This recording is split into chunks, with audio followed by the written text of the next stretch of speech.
Dear students, आज की इस वीडियो में हम जेके बोस क्लास 12th उर्दू की किताब से मिर्ज़ा गालिब की गज़ल नंबर 1 की तशरीह करेंगे।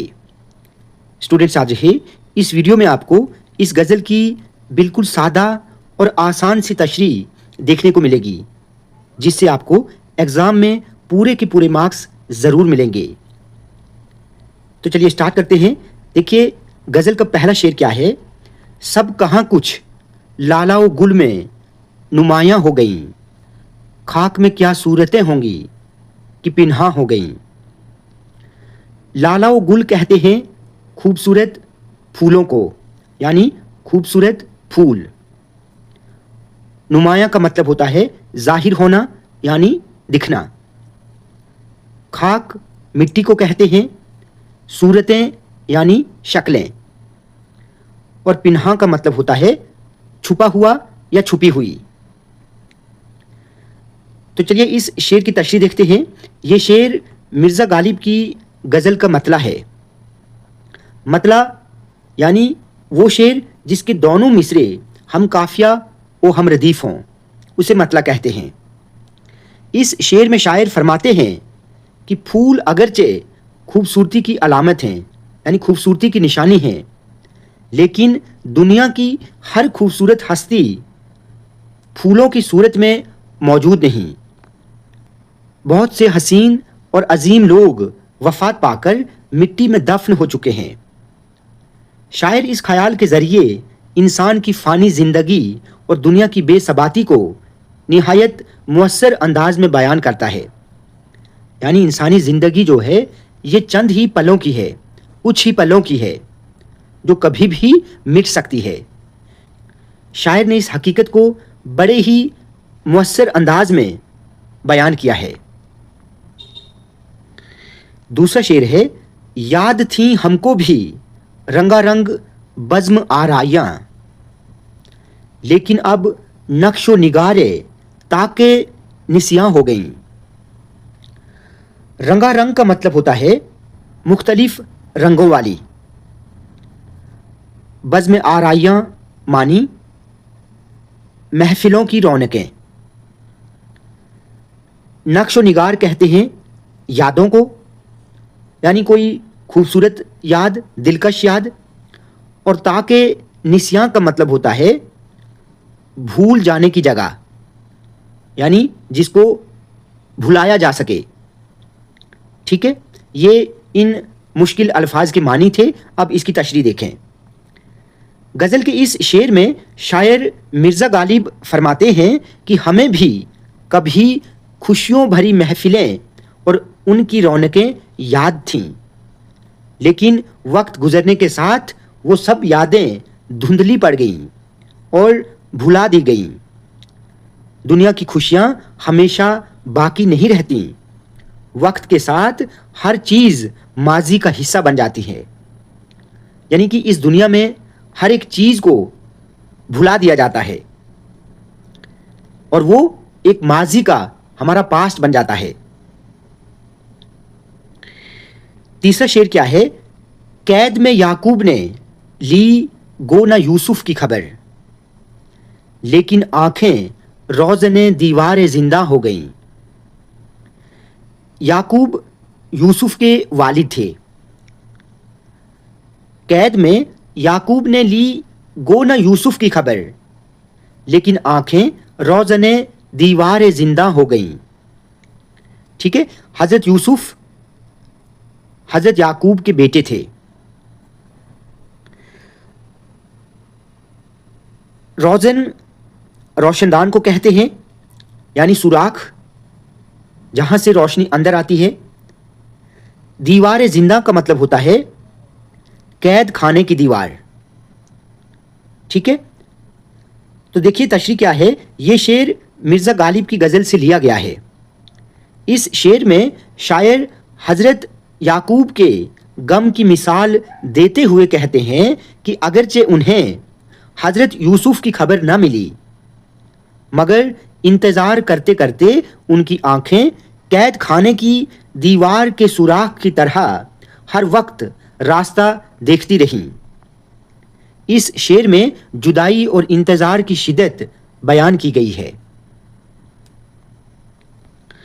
अगला शेर है, मैं चमन में क्या गया, गोया दबिस्तान खुल गया, बुलबुलें सुनकर मेरे नाले गज़ल खां हो गईं। चमन बाग को कहते हैं। दबिस्तान का मतलब होता है इल्म व अदब की एक दरसगाह, यानी जहाँ पर इल्म व अदब की महफिलें हों। बुलबुलें, बुलबुल की जमा है। नाले कहते हैं रोने धोने को, आहोजारी को, यानी फरियाद, आहें। और गज़ल खां का मतलब होता है गज़ल को गाने वाला या गज़ल गाने वाली। ठीक है। इस शेर में शायर मिर्ज़ा गालिब फरमाते हैं कि जब मैं बाग में गया तो ऐसा महसूस हुआ जैसे इल्म व अदब की एक दरसगाह कायम हो गई हो। मेरी दर्द भरी आवाज़ और शायरी सुनकर बुलबुलें भी गज़ल गाने लगीं। इस शेर में शायर अपनी शायरी के असर को खूबसूरत अंदाज में बयान करता है।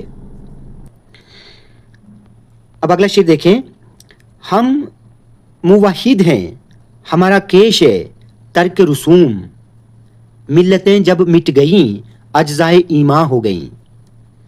अज्जाए ईमान का मतलब होता है ईमान के टुकड़े, ईमान के हिस्से। मिल्लतें कहते हैं कौमों को, यानी कौमें या मज़ाहिब। तर्क रसूम यानी रस्म व रिवाज छोड़ देना, रस्म रिवाज छोड़ देना। केश कहते हैं मज़हब को, और मुवाहिद का मतलब होता है एक खुदा को मानना, एक खुदा को मानने वाला। ठीक है। तो देखिए तशरीह क्या है। ये शेर गालिब की गज़ल से लिया गया है। इस शेर में शायर फरमाते हैं कि हम सिर्फ एक खुदा को मानने वाले हैं, एक खुदा पर ईमान रखने वाले हैं।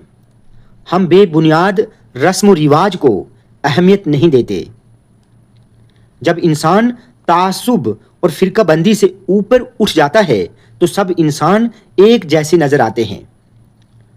यानी जो फ़िरका बंदी नहीं करता है, जो दूसरों के लिए कोई अपने मन में कोई गलत सोच विचार नहीं रखता है, उसके लिए सारे इंसान जो हैं वो एक समान होते हैं, उसे सब लोग एक जैसे नज़र आते हैं। वही इंसान एक सच्चा इंसान होता है और वही इंसानियत है। ठीक है। अगला शेर है, रंज से खूगर हुआ इंसान तो मिट जाता है रंज, रंज से खूगर हुआ इंसान तो मिट जाता है रंज, मुश्किलें मुझ पर पड़ी इतनी कि आसान हो गईं।